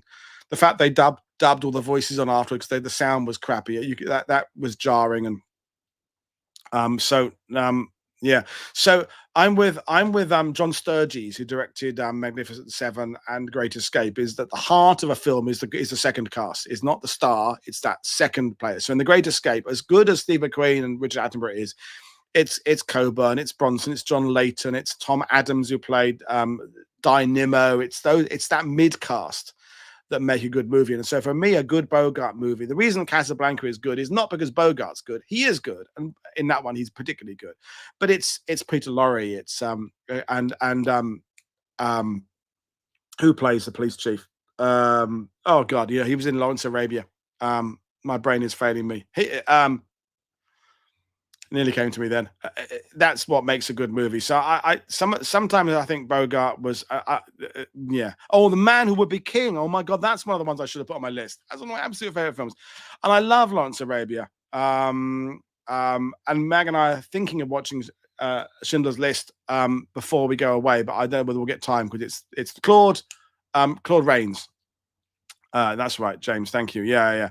So that's some of my favorite films. But there's so many more I could talk about if I wanted to. Have I seen the black and white gangster show, the General Steinbrenner? I haven't seen that. No, I'll have to look for that one. I don't watch much TV now, because I'm, well, not obviously right now because I'm talking to you guys, because I do this for a living, I find I have less time to watch stuff. I think I watched Ozark fairly recently. We're going to start. We haven't started it yet. Slow Horses with Gary Oldman, but I just don't get as much time now to watch TV because I spend much more time. When I was a tour guide full time, watching a TV, being in front of a screen was a change of pace. So now I'm behind a screen a lot. I don't watch as much stuff on the TV. The cats are fine. Charlie and Muffin are in the other room with Mag. Lion in Winter, it's all right. Yeah, pretty good. The mission, the music's great. I found the film a bit arty farty for me. I love the fact that sometimes you disagree. You're with a mate and there's a band you really like. Oh, that's great. Then you mention another band and one of you likes them, one of them doesn't. And that's same with movies. You can be having a discussion where you'll be talking about how much you both love a movie. Then another movie comes along and you mention it. You go, one of you loves it, and one of you doesn't. It's very interesting how personal our attitudes are to movies and things like that. You just, what floats someone's boat doesn't float someone else's boat. So yeah, with movies, anything with Jimmy Stewart, anything with Lee Marvin, Gene Hackman, I think is probably the greatest screen actor America's ever produced. In Britain, I think Tom Hardy has got to be up there as a fantastic actor. I know some people don't think he is. Gary Oldman, of course, is an amazing actor. But let's do music now, because I've been talking to you now for an hour and a quarter. I'm not going to be here all night. I'm having a sip of water. And by the way, please consider becoming a patron and a channel member. Oh, I should put up the list of let me put up the list of new patrons. And we've got a new Brigadier today, which is fantastic. A new person at the highest tier. So please think about helping me. So let's do music, because that, as much as I love movies, I struggle with the Malick version of Thin Red Line. But anyway, so music. I've got my Sun Studios hoodie on today. I love anything early rockabilly and rhythm and blues, or anything that came out of Memphis in the 50s. So Howling Wolf, Jerry Lee Lewis, Carl Perkins, all that kind of stuff. I love that stuff. I still love Buddy Holly and all those guys. Chuck Berry. I saw Chuck Berry several times live. Ronnie Hawkins and the Hawks, great Canadian band. They got me, well, not them personally, but listening to that stuff from the rockabilly scene got me into the band. There are a few artists I have pretty much all their oeuvre, all their recordings. So the bands I have everything of, literally everything they've recorded. So I think I've got everything Elvis recorded, although I don't listen to as much Elvis as I used to, right? I've got everything the Damned ever recorded. I think, not all the weird bootleg stuff. I've got, I think, everything the Stranglers have recorded. I've got everything the band ever did. And not just a band, but Robbie Robertson solo, Levon Helm, going into that kind of stuff. Levon Helm's fantastic, kind of dirtwood roots music. I've never been to Graceland, never been to any of those places like that. So I've listed some other bands up here. I love Los Lobos, Creedence Clearwater Revival. I love that. I like a bit of Meatloaf every now and then. Not really into, it's more of a different kind of genre. But I love that about getting old. I've never got into Rush. I've never, for some reason, they're one of those bands that whenever we go, oh, give them a go. I try, and I just, like for years, I didn't appreciate David Bowie. I know. And then suddenly, like overnight, I did. And it took me a long time to realize that David Bowie is an entertainer more than a musician. I mean, he's a great singer, a great musician, but suddenly I got David Bowie. I listen to a lot more David Bowie now than I used to. And I love Dean Martin. I love me some originals. I love a bit of Sinatra. I love a bit of Dean Martin. I love some Marty Robbins. Who else have I written down up here? Etta James, Roy Orbison, Nilsson. I love a bit of Motown. Smokey Robinson and the Miracles. No, don't do Grateful Dead particularly. No, don't do Iggy, really. No, a bit of Miles Davis. I don't really go into English prog stuff. The closest I kind of get to that kind of sophisticated rock is like a bit of ELO, Electric Light Orchestra. But I don't do that kind of Yes stuff and the Ginger Baker stuff and all that. Nina Simone, I like a bit. I prefer Ruth Brown, prefer Etta James, prefer Billie Holiday. But yeah, I like a bit of Nina Simone, bit of Brubeck. Yeah, I do like the Pistols. But for me, they come a third after the Damned and the Clash for me. Although I would argue that the Clash are not a punk band. They are a rock and roll band who dabbled in punk. But my favorite album of all time is London Calling. by the Clash. That I do love the Damned. I'm seeing the Damned in Paris in November and London in December. And I like my 60s stuff. I like my favorite 60s band is neither the Beatles or the Stones. In this, if in that particular argument, I'm a Beatles guy rather than the Stones, but I have never seen the Stones live because I pretty much understand that the Stones are a live act more than their albums, where the Beatles are more of an albums act. But the best band of the 60s for me is the Kinks, a British band of the 60s. I like a bit of the Monkees. I like Left Bank in the USA. I love Bobby Fuller, the Bobby Fuller Four. Back to punk, the punk here. I love Ian Dury and the Blockheads. REM. Of course, I've got a couple of REM albums. Of course, I have. You had a fist fight with Joe Strummer. Now there's one to bring in as a story sometime. No, I don't really do the Foo Fighters. Genesis, a bit of it. I've got a couple of Genesis stuff, but yeah, all right. I don't know the Monks. In kind of more obscure roots music, I love Pokey Lafarge, Jake LaBotte, JD McPherson. Those of you who follow me on Facebook, I'm listening to JD McPherson's new album, Night Owls, is fantastic. He kind of does rock and roll, soul, roots music stuff. I love that. Yeah, Imelda May, I've written down here, Roy Orbison, Bruce Springsteen, of course, I love. Who doesn't? No, don't do the full. I don't do any of that. What I call stadium heavy metal rock and roll. I don't do Metallica, Van Halen, any of that stuff. I like a little bit of AC/DC. I like a little bit of Motorhead, but not. But for me, Motorhead, Lemmy was best when he was doing rock and roll stuff with Danny Garvin and Slim Jim Phantom when they were performing as what was their band called? Headcat, when they did all covers of rock and roll covers. I quite like some Dire Straits. I quite like some Mark Knopfler. ZZ Top, yeah, right. But for me, Clash. I love the Clash. I mean, who doesn't love the Clash? But there's a lot of music I don't like that people think I'm surprised I don't like. For example, I don't like the Jam. I don't dislike the Jam. It just doesn't do it for me. Although I have had dinner a couple of times with the drummer of the Jam, Rick Buckler, and some friends of mine who love the Jam are a bit jealous that I've had dinner with him. But I don't. I feel for some reason I don't really like Paul Weller. There we are. I don't know.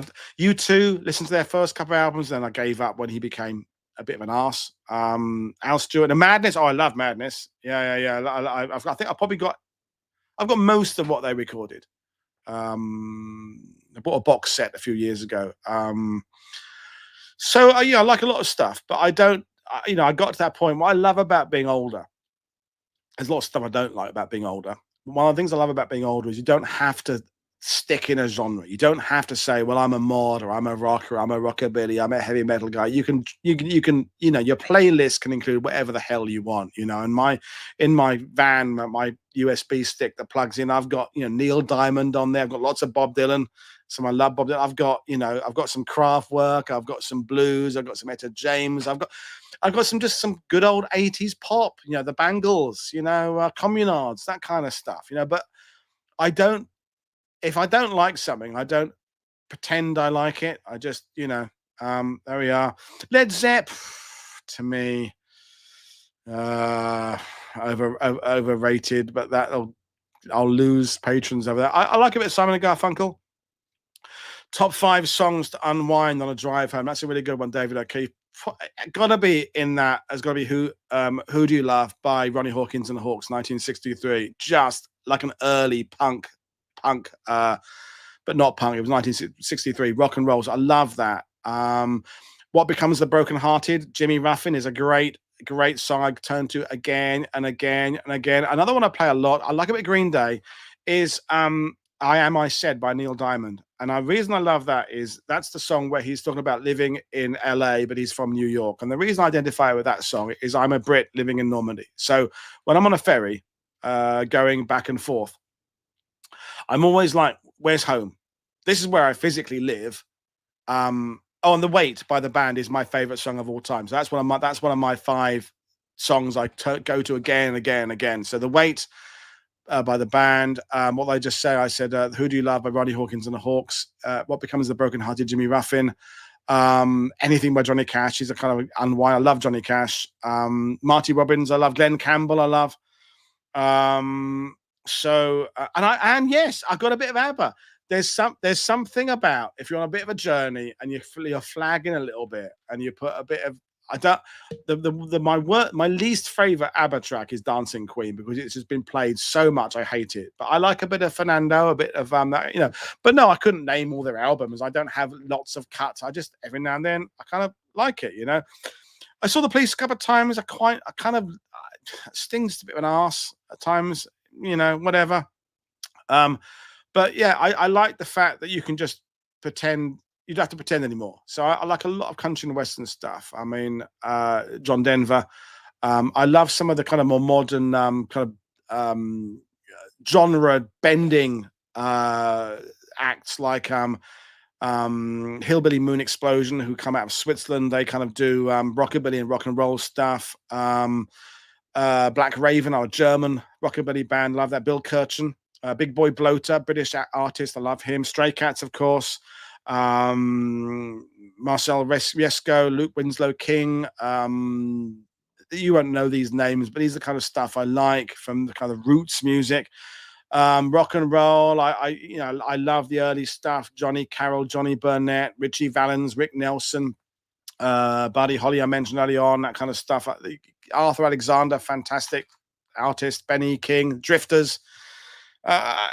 All sorts of stuff. Classical, I don't really do classical. I've got a couple of those kind of compilation things, but I just, you know, I like Squeeze. Oh my god, I love the Squeeze. I love Squeeze. They've been playing live recently. They've not been a gig near enough for me to go and see. I've seen Stray Cats a few times. Big Country, I love Big Country. Although only up till Stuart Adamson's untimely death. I don't really listen to the new versions of stuff by Big Country, but the original albums, fantastic stuff. So yeah, but you're all mentioning all sorts of artists, some of whom I've listened to and some of whom I haven't. I have not ever listened to the Spice Girls, Mag. Don't lie. Not Chance by Big Country is my favorite Big Country song. That'd be one of my 5. And anything by The Clash, like Spanish Bombs, is a kind of go-to track I love to play all the time. In fact, all of London Calling, really. If I was on Desert Discs, what would my luxury item? I have no idea. I don't know. I have no idea. I'd have to really give that some thought. But yeah, so that's a little bit about me, S Club. There's some really weird music coming in there. Weren't I part of the Spice Girls? I was Old Spice. I see what you did there, David. Very good. How do I unwind? That's a good question. So music, films. I like everybody else. I spend way too much time on my phone, not my phone, than I should do, and that annoys me when I've got a book there, and I sometimes my problem with reading books. I love reading books. Is reading books stimulates me. So I do when I read a book before going to bed, all it happens is I don't go to sleep quickly enough. So if I'm just kind of looking at shitty stuff on Facebook, that helps me get to sleep better than read. So I try and do my reading earlier. But you know, I whatever. What's coming up on the channel? There's going to be some odd stuff end of November, just not non-fitting into particular theme week stuff, because I've just got to get some shows in there that I wanted to kind of do. We're going to talk about Blackout Murders. We've got one on Naples coming up. We've got one on the La Neuve, the Spanish unit in Paris. Steve Bourquet's coming on talking about Command of the 4th Division Tubby. We got Will Hogan's coming back on talking about Hogan's task force in the Ardennes. Christopher Jarry's coming on doing 18 Platoon talking about his dad's unit. There'll be some Battle of the Bulge stuff. There'll be some Hogan Forest stuff. Maybe there'll be some Pacific stuff. That kind of stuff. I don't think there'll be any. Well, there might be a little bit maybe one or two. We'll see. It's just the more I do this, the more the lists of people I want to have on get longer and longer and longer, and I just have to, you know, fit everything in, and it means I can't fit everything in. But what, as I've been saying a lot recently, is when we get to August next year and we finish the 80th anniversaries, I can go back and I can do things like infantry week and tank week and do more thematic stuff. There'll definitely be some veritable stuff, Brad. I know who's coming on doing some. Dermot Rooney's going to do some veritable stuff for me, and I'll do a panelist because there'll be definitely some veritable stuff coming up. But after August next year, I can really kind of go back and catch all the shows and go back and revisit the Battle of Britain and revisit Malta and all that kind of stuff. And all that. Have I seen the 1975 film Gargoyles? No, I don't think I have. I have to look that up. You have to tell me what that is about. So yeah, there's going to be various stuff coming up. And John, I don't know whether John Pass will be wearing a Hawaiian shirt right now. He's we'll see tomorrow. We'll see tomorrow. He probably will. Whether or not he's wearing a Hawaiian shirt, he'll be in front of the wallpapers. That'll be good. And I love talking to John. It's like talking to John McManus. It's just kind of sprawling discussion. And yes, I'll be doing some stuff about Burma next year, Darren. At some point, I'll do a kind of conclusion of the Burma campaign week at some point. And next week, I'm going to Krakow, Rocklau, Breslau, as it was then, Zagen, Colditz, flying visit. We're doing way too much in too small a time. But yeah, it's just fitting with my friends who are traveling with their schedule. They're doing some of that. And so yeah, that's next week. And HMS Hood, again, it's all about the historians. If you've got a good historian for doing the HMS Hood, did Ian Ballantyne might have done a book on the Hood? I can't remember. That's possibly, but no, not doing Blizner. So anyway, I think I will probably bring things to an end now because I've been talking for an hour and a half, and that's going to outstay my welcome. And I'm going to go and unwind and have a beer and do something else. But oh yeah, that's a very good that kind of thing, James, is on my list of the subjects that after the anniversaries period is over, I can do that. You know, a week on camouflage, a week on more kind of esoteric, kind of non-nationality divided subjects, non-year. So looking at, you know, bravery, looking at PTSD, looking at concepts and things like that. So that'll be good.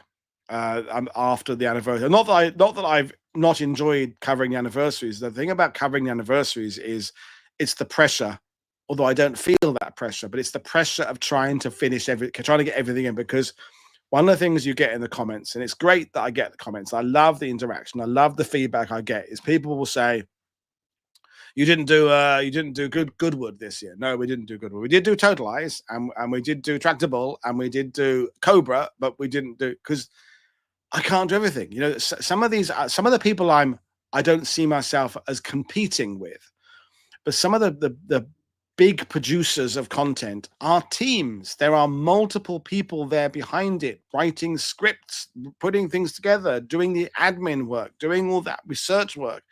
And they just come into the studio and the producer sets everything up for them. That's fantastic. And these podcasts and creations are brilliant. I do all this on my own. Yeah, Guy Walters, I'll have to get in touch with him again to come back on again. Okay. So in a week, if I'm doing 5 or 6 shows, that's about all as I can fit in. Some weeks I do 6 or 7 and it nearly kills me. It doesn't really nearly kill me. I'm not going down a mine. I'm not a paramedic. I'm not going to ever claim that doing this is tough. Yeah, I'm friends with James. I talk to James a lot. He's been on the channel a few times. I've been on his programs a few times. You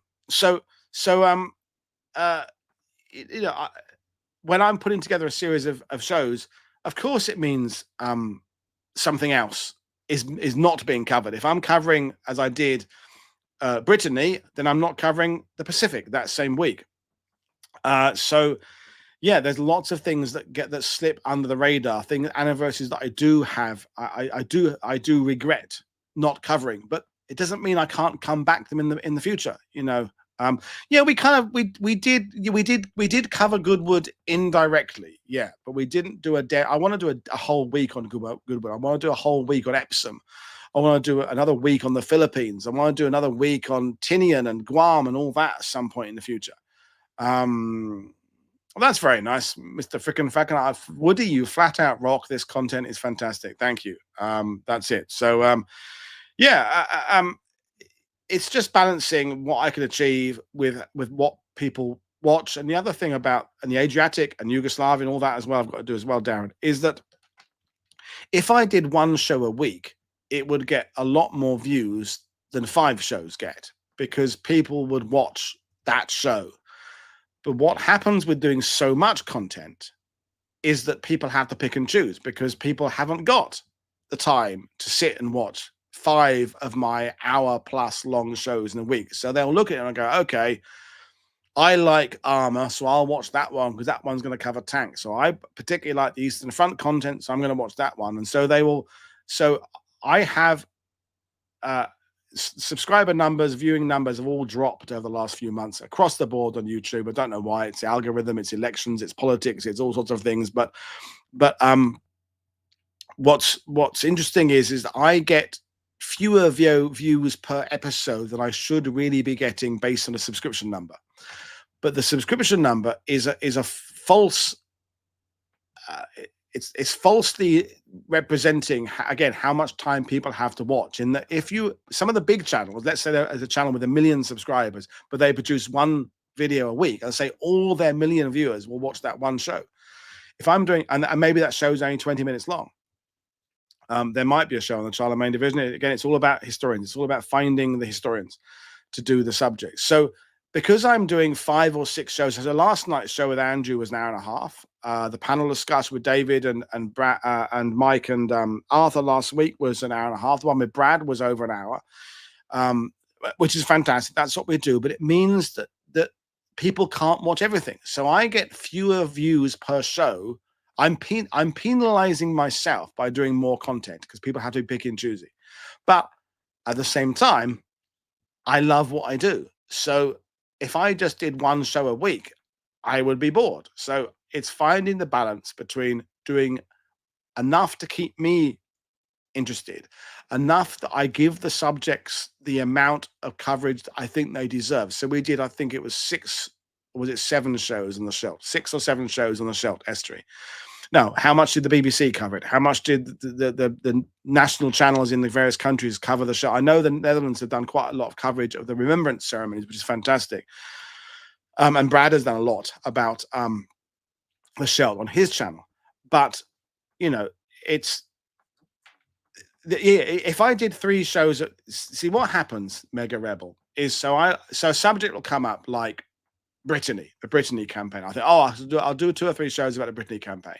And then I realize I know 5 or 6 historians who could do a show on the Brittany series. So I think, well, okay, I could just choose 3 of them, but those other 3 have got a fantastic story as well. Okay, I'll do 6 then. I've still got a Brittany show to do because there was the one with the internet connection didn't work.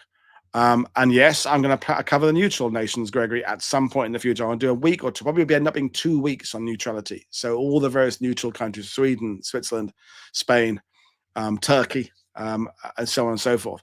But that'll be after the 80th anniversaries are finished. So it's, some people don't watch everything. Some people do watch everything. Some people pick and choose. It is ultimately, I do what I want to do. I do the amount that feels right for me. Ireland, there's lots more value about Irish content. I know you're talking about Ireland as being a neutral country, but there's lots more Irish history I want to include. And Spies and Lies, another great one to do in the future. So yeah, it is. I think it will always be 5 shows a week will be kind of the base amount, and then I'll take the occasional week off. Like I'm not going to be doing stuff next week, and then after that I'll be doing stuff right the way through till January, February, so pretty much every week. And we've not done anything like enough on the Sino-Japanese war, which is something we'll come back into in the future. I mean, the Arnhem Week did really well. The Arnhem Week was I was really excited because the viewing numbers went up. We had Al Murray on, of course, that week, amongst others, and the viewing numbers hit a high they hadn't hit for 3 or 4 months, but then it tailed off again afterwards. So the views over the last 2 or 3 weeks since then have been all right. They're steady, but they're not where they were in January, February this year. I'm hoping now the elections are all over, providing the world doesn't blow itself up and everything go ground to a halt. I'm kind of feeling it's like it was in January the 1st, 2000. We're on the brink of the entire infrastructure of the world just kind of stopping, but assuming everything carries on pretty much as normal. I hope viewers will come back. We're getting into the winter, so people have more time. Well, we're in the winter depending on where you are in the world, of course, but in Northern Hemisphere, we're coming into winter. So, it does seem to work. Tying things to anniversaries seems to help. So the Arnhem Week, I think, because we did the Arnhem Week at the time of Arnhem, it did better than if we'd done it another time of year. So I do try and tie in the anniversaries with the time period. Thank you, Gregory, and you've been a valued guest recently as well, which is fantastic. So we just ultimately, I'll say this, then I will end, is that what keeps me going is Patreon. Okay, I've said this a few times before. If I was relying only on the income I get from YouTube via advertising and memberships there, I would have had to have given up this 2 or 3 years ago and gone back to guiding. Although I make some money from YouTube, it is not enough to pay the bills. It's not the money I make from YouTube barely covers my running costs of the hosting software, that kind of thing, the internet connection, the fiber, the broadband, all that kind of stuff. It barely covers that. It certainly wouldn't cover me in terms of an hourly rate for my time. Okay, so it's Patreon is what actually delivers me the income.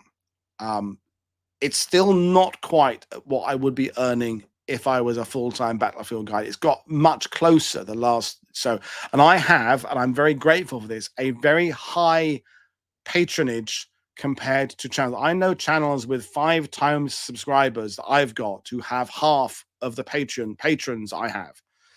So it's a good time to mention that there are tiers from $2 up to $100, or you can put a custom amount. And it's a cliche, but it's a very true cliche.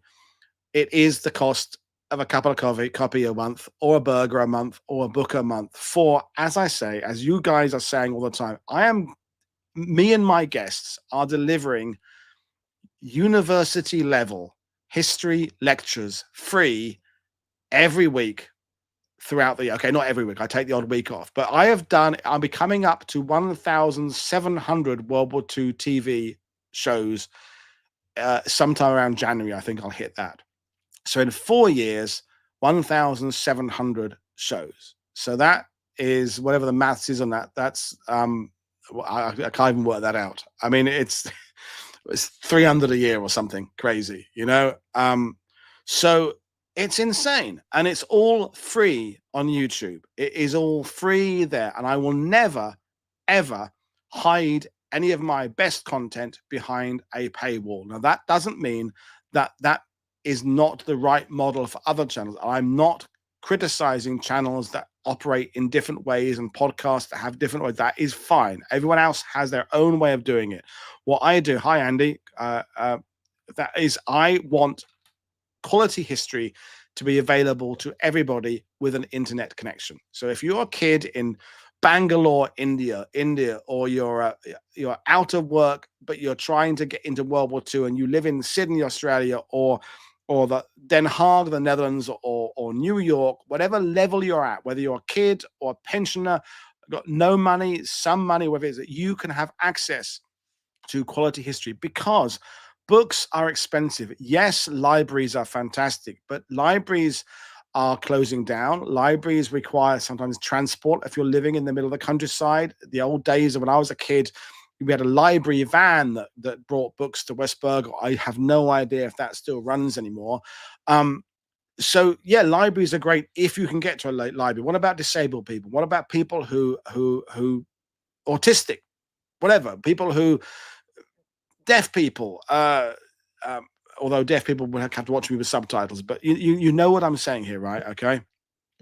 Yeah, get my hat off and my small violin, Mag. But the point is that this content is available for everybody who wants it, and it works on this very simple fundamental principle: is that it's free for everyone, but those who value it and who can afford it put some money in to do it, because that's how it. I don't own my own house. I'm not going to do a sob story now. I'm renting, and various decisions of the things have happened. COVID floored me, blah blah blah. Lots of things like that, right? I haven't got. I'm not sitting. My military I sold years ago. I'm not sitting on a fortune. Blah blah blah blah blah. I'm not grumbling. I'm not saying I love what I do. Da, da, da, da, da. But this is what I do, and it takes me a lot of time to do it. So if a few more patrons come out of this, then fantastic. But if not, carry on watching anyway. Just do what you can. Share the word. Even just leaving a comment after a show helps me out enormously. And don't just support my channel, support Brad on OTD Military History, support Fighting on Film Guys, support Rosie the reviewer. Martia is doing fantastic work with her co-host on that. Anyone out there doing stuff is fantastic. So there you are. It's not going to stop. I'm not going to stop doing World War II TV, but a little bit more money would give me a bit more breathing space. So there we are. I will end it now and say again, thanks very much for being the best audience of any channel, and I have nothing to base that on except the fantastic interaction, the fantastic way you police the sidebar, how you bring new people in, to people like David Levine and others who pay for channel memberships for guests for a week or two. All that stuff is brilliant. You're fantastic at bringing the newbies in. You're fantastic at keeping the conversation sane. You keep me sane. You make me feel cool about doing it. You have to tell me who your big guest is tomorrow, Martia. Is it to do with the 6888? You'll tell me, I guess. But there we are. I'll leave it with you. Have a fantastic rest of your Thursday, depending on where you are in the world. But this is Paul Woodadge from World War II TV, and this is I don't wear this hat outside anymore. Someone asked about my hat. This is just my broadcasting hat. I've got other outdoor hats that sit downstairs. This one stays upstairs on the tray, the shelves beside me. So there we are. I'll see you all again tomorrow with John Parshall. Thanks very much for your attention. Cheers, everybody. Bye.